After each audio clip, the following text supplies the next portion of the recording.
heard him before I saw him, which was nearly always the case with Philip. "Good morning, my love."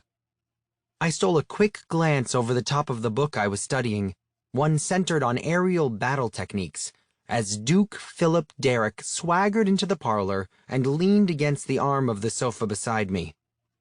He peered over my shoulder, invading my space to see what I was reading, or maybe he just wanted to see what I would do if he let his cheek brush mine.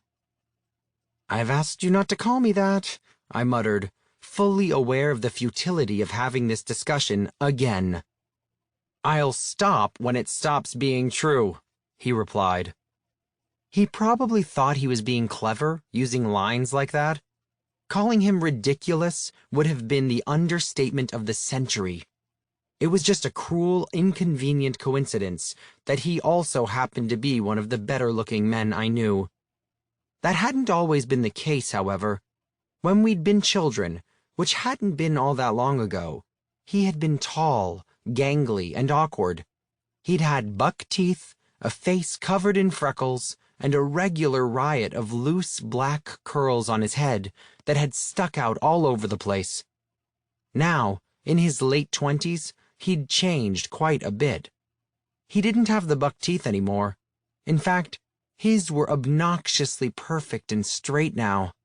I got a good look at them every time he flashed me one of those roguish, coy smiles he most likely thought were charming. There were still a few freckles dusted across his cheeks and nose, almost invisible now because of his tanned skin. His hair, however, was no less a mess than it had been when we'd been little.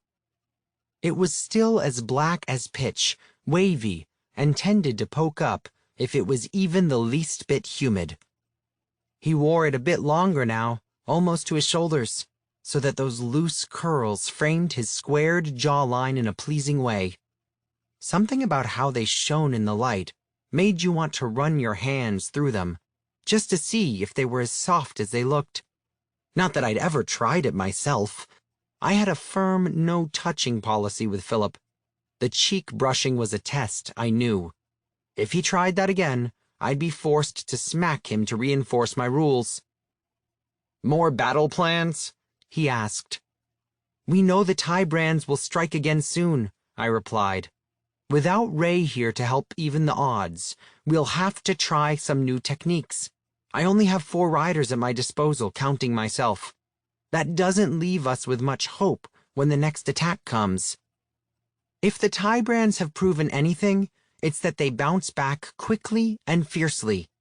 We can wager with confidence that their next assault on this city will be far more brutal." "Ah." Philip shifted and looked down at his boots. "Well, for what it's worth, I have the utmost faith in you."